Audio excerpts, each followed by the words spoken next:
శ్రీమతి లతా దత్త గారి ఆధ్వర్యంలో ఫిబ్రవరి 23వ తారీఖున గిరినార్ మహాయాత్ర వివరాల కొరకు సంప్రదించండి. ఓం నమో వెంకటేశాయ. నేను Geetanjali. Welcome to Suman TV.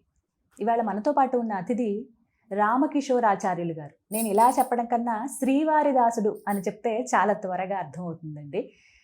స్వామివారి గురించి, వారి లీలల గురించి, అలాగే స్వామికి పెట్టే నైవేద్యాలు ఎలా వండి వార్చాలనే దాని గురించి కావచ్చు, మనకి ఎన్నో రకాల సమస్యలు, వాటికి ఎటువంటి పరిహారాలు చేసుకుంటే బయటపడతాం, ఇలాంటి వీడియోస్ ద్వారా చాలామందిని ఆధ్యాత్మిక మార్గంలో నడిపిస్తూ ఎంతోమందికి స్వామి వైపు నడిపించారని చెప్పుకోవాలండి.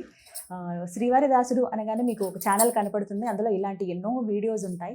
నాకు అనిపించింది వారితో ఒకసారి మాట్లాడాలి, మన ప్రేక్షకులకు కూడా తెలియచేయాలి ఎన్నో విషయాలు, మరీ ముఖ్యంగా స్వామివారి గురించి, మనకుండే సమస్యలకి ఏవైతే ఉన్నాయో వాటికి పరిహారాల గురించి అని వారిని ఆహ్వానించాము. వైజాగ్ నుంచి ఇక్కడికి వచ్చారండి. మన ఆహ్వానాన్ని మన్నించి ఇక ఆలస్యం చేయకుండా గురుగారితో మాట్లాడదాం. జయ శ్రీమన్నారాయణ. నమస్కారం గురుగారు. జయ శ్రీమన్నారాయణ. గురుగారు, వీడియోస్ చూస్తూ ఉంటాము, అసలు ఎన్ని రకాలుగా స్వామికి మేము ఎంత దగ్గర అవ్వచ్చో చెబుతూ ఉంటారు మీరు. అలాగే ఎన్నో పరిహారాలు కూడా తెలియచేస్తారు, ఎన్నో సమస్యలు. ఎక్కువ మంది ఎదురు చూసేది, అడిగేది ఉద్యోగం గురించి అండి. కష్టపడి చదువుతారు కానీ దానికి తగ్గట్టుగా ఉద్యోగం రాదు. కొంతమందికి అసలే ఉద్యోగం ఉండదు, వచ్చి చేజారిపోయే వాళ్ళు కావచ్చు, రాని వాళ్ళు. కానీ మీరు కొన్ని వీడియోస్లో ఇలా చెప్పేటప్పుడు ఉద్యోగం గురించి ఒక పరిహారం కూడా తెలియచేశారు. అది పాటించి ఎంతో మంది ఉద్యోగం పొందారని స్వామి అనుగ్రహంతో అని విన్నాము. మరి మాకు కూడా తెలియచేస్తారు, ఇంకా తెలియని వాళ్ళు చాలా మంది ఉన్నారు ఉద్యోగం కోసం ఎదురు చూసేవాళ్ళు. తప్పకుండా. ఎందుకు ఈ సమస్య రావటము, అలాగే ఎటువంటి పరిహారం పాటిస్తే స్వామి ఖచ్చితంగా ఉద్యోగాన్ని ప్రసాదిస్తారు? ఇది ఉద్యోగం కోసం అయితే గనక శ్రీరామ పట్టాభిషేక సర్గ, అంటే రాముల వారి అంతా పూర్తి అయిపోయి రాజ్యంగా వచ్చేసిన తర్వాత ఆయనకి పట్టాభిషేకం చేశారు కదా, ఆ పట్టాభిషేకం చేసిన విధి విధానం ఏదైతే ఉందో అదంతా చదవడం. ఇది రామ పట్టాభిషేక సర్గ, శ్రీరామ పట్టాభిషేక సర్గ. అంటే రాముల వారికి పట్టాభిషేకం చేసినటువంటి సన్నివేశాన్ని వాల్మీకి మహర్షి రచించినటువంటి సర్గ. ఈ శ్లోకాలు ఏవైతే ఉంటాయో ఇది రోజు ఒకసారి నియమ నిబంధనలతో, ఆడవారికి ఇంక ఇబ్బంది కూడా ఉండకపోవచ్చు 99% ఆడవారికి, ఎందుకంటే 11 days చాలు. 11 రోజుల పాటు ప్రతిరోజు కూడా ఉదయాన్నే లేచి ఈ 123 శ్లోకాలు ఉంటాయండి. ఇవి ఈ 123 శ్లోకాలు చదువుకోవడమే, పూజ ఏవి కాదండి. మనసు పెట్టి దేవుడి దగ్గర కూర్చుని, వీలైతే దీపారాధన చేసుకుని కూర్చుని ఆ 123 శ్లోకాలు గనక ప్రశాంతంగా చదవగలిగితే రోజుకి ఒకసారి చెప్పున 11 సార్లు, మొత్తం 11 రోజులు 11 సార్లు అవుతుంది. ఉల్లిపాయ, వెల్లుల్లిపాయ ఇవన్నీ మానేయాలి. ఉద్యోగం గురించి బాధపడే వాళ్ళు ఎక్కువ మంది హాస్టల్లో ఉంటారు. ఆ హాస్టల్లో వాళ్ళకి ఉల్లిపాయ వెల్లుల్లిపాయ లేకుండా తినలేరు. కాబట్టి ఆ 11 రోజులు కష్టపడైనా పెరుగన్నం మాత్రం తినచ్చు. అక్కడే ఉంటుంది పెరుగన్నం, కొంచెం కష్టపడాలి. తర్వాత భూశయనము, అంటే మామూలుగా కింద పడుకోవాలని కాకుండా కనీసం చాప వేసుకునైనా పడుకోవాలి, తప్పదు, కొన్ని తప్పదు. ఇలాగా ఉల్లి వెల్లుల్లి లేకుండా భోజనము. తర్వాత వివాహం అయిన వారు ఉద్యోగం కోసం దీని గురించి చూస్తే బ్రహ్మచర్యము. ఇవి 11 days కనుక పాటిస్తే వెంటనే వచ్చిన వాళ్ళు నాకు తెలుసమ్మా, వెంటనే వచ్చిన వాళ్ళు తెలుసు. మొదలుపెట్టిన 5వ రోజు వచ్చిన వాళ్ళు నాకు తెలుసు. అయిపోయిన తర్వాత నెలకు వచ్చిన వాళ్ళు, 2 నెలలకు వచ్చిన వాళ్ళు తెలుసు. నేను స్వామివారి దగ్గర సేవ చేసుకుంటూ ఉన్న వ్యక్తిగా నేను చెప్తున్నాను. ఎందుకు ఇంత పర్టికులర్గా అంటే అందరికీ ఉపయోగపడాలి అని చెప్తున్నాను. ఆయన దగ్గర సేవకుడిగా ప్రమాణపూర్తిగా చెప్తున్నాను.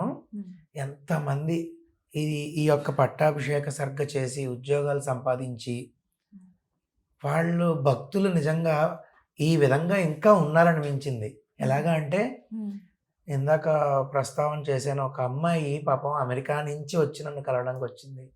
అలాగా హైదరాబాద్ నుంచి నాకు తెలిసి 70-80 మంది అయినా పర్టికులర్గా మా ఆలయానికి వచ్చి నాకు ఉద్యోగం వచ్చింది గురువు గారు, మీరు చెప్పింది చేశానని నాకు చెప్పి పెరుమాళ్ళని దర్శనం చేసుకుని వెళ్ళడం కోసం వచ్చాను అని చెప్పిన వాళ్ళు హైదరాబాద్ నుంచి, నెల్లూరు నుంచి, విజయవాడ నుంచి, బెంగళూరు నుంచి వచ్చి చెప్పిన వాళ్ళండి నేను చెప్పేది.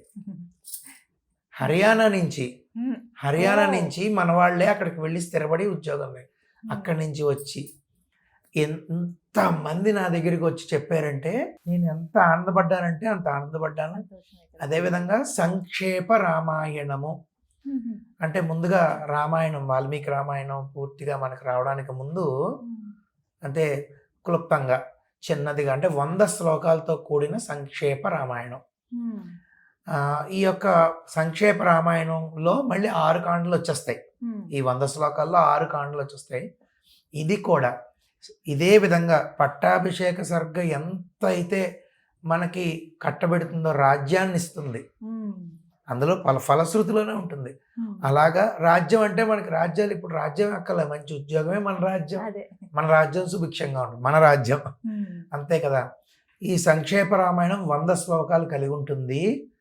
100 శ్లోకాలు గనక ప్రతిరోజు అయితే పట్టాభిషేకం సర్గ లేదా ఇది రెండు రాముడే, 2 మార్గాలు ఉన్నాయి. 100 శ్లోకాలు రోజుకు ఒక్కసారి చదివి 11 రోజులు గనక దీక్షగా చేయగలిగితే తప్పకుండా ఉద్యోగం సంపాదిస్తారు. కావాల్సింది నమ్మకం తల్లి. నేను ఒకటే మాట చెప్తున్నాను, నమ్మకం ఉండి మనం చేసామా స్వామి మన వెంటే ఉంటారు. ఆయన నిదర్శనం చూపించి తీరుతారు రామయ్య.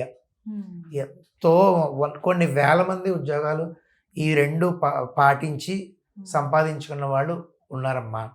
ఇది సత్యం పునఃసత్యం. మనం ఆ నమ్మకాన్ని గనక నమ్మకంగా చేయగలిగితే తప్పకుండా మంచి ఉద్యోగం సాధిస్తారు. అందులో తిరుగులేదు. స్థిరత్వం లేదండి ఉద్యోగంలో డెవలప్మెంట్ లేదు. తర్వాత జీతం పెరగాలి, ప్రమోషన్ రావాలి, లేదంటే ఇంకొకటి. ఇదే ఉద్యోగంలోనే సమస్య కొంతమందికి ఏముంటుందంటే స్థానచలనం, నాకు ప్రమోషన్ ట్రాన్స్ఫర్ అవ్వాలి అని. అన్ని సమస్యలకి ఈ 2 పరిష్కారం. తప్పకుండా 11 రోజులు ఆచరించండి, తప్పకుండా సాధిస్తారు. ఫలితం ఉంటుంది. చక్కగా తెలియజేస్తారు. ధన్యవాదాలు గురుగారు. ధన్యవాదాలు.